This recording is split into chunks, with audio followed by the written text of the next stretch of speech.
আসসালামু আলাইকুম রহমতুল্লাহ। নতুন একটি ভিডিওতে সবাইকে স্বাগত। আশা করি সবাই ভালোই আছেন। তো অনেকদিন যাবত অনেকেই আমাদের পেজে নক দিয়েছিলেন যে ডিমে আসতেছে বা নতুন ডিম পাড়া হাঁস নেওয়ার জন্য। তো সেক্ষেত্রে এখন আমাদের এখানে যে হাঁসগুলো দেখতে পাচ্ছেন এগুলো নতুন ডিমে আসছে আর কি। 10-12% মতো ডিম চলে আসছে। অল্প কিছু দিনের মধ্যেই ইনশাল্লাহ ভালো একটা পার্সেন্টেজ ডিমে আসবে। এগুলো নতুন হাঁস এই বছরের। তো সেক্ষেত্রে যাদের প্রয়োজন, যারা খামার উপযোগী বা ডিম উৎপাদনের জন্য হাঁস নেবেন বা নিতে চাচ্ছেন এরকম ভাবতেছেন, তারা আমাদের পেজে নক দিতে পারেন অথবা আমাদের দেয়া ফোন নাম্বারেও যোগাযোগ করতে পারেন। আরেকটি বিষয় বলে রাখি, এখানে যে হাঁসগুলো দেখতে পাচ্ছেন এটা আমরা সচরাচর যাদের থেকে হাঁসের বাচ্চা নিয়ে থাকি, এটার লোকেশন নেত্রকোনাতে।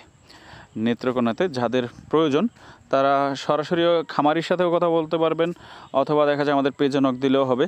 আর সর্বনিম্ন 500 পিস অর্ডার 500 পিস। আর যদি লোকেশনে গিয়ে আনতে পারেন সেক্ষেত্রে 100, 150, 200 যেটা প্রয়োজন সেটাও নিতে পারবেন।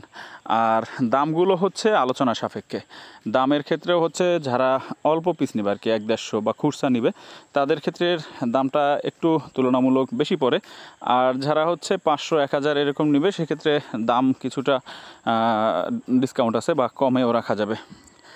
আর এই হাঁসগুলো এখন বয়স প্রায় 4.5 মাসের মতো আর কি, 4.5 মাসের মতো এরকম বয়স।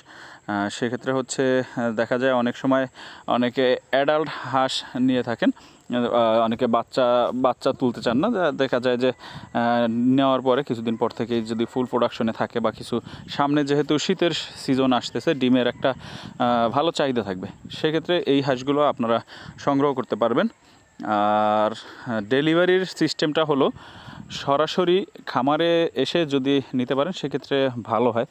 আর না হলে দেখা যায় আমাদের যে পরিবহন ব্যবস্থা রয়েছে বা আমরা যেভাবে মাল পরিবহন করে থাকি সেই গাড়িতে দেওয়া যাবে, হাঁসের গাড়ি বা মুরগির গাড়ি যেগুলো রয়েছে ওই গাড়িতে দেওয়া যাবে।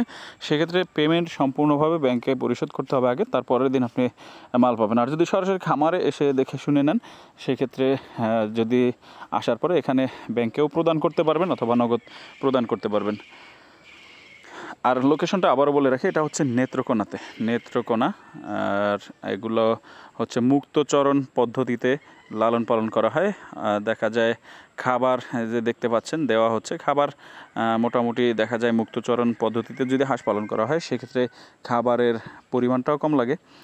আর হাঁসের ওয়েট ভালো আছে।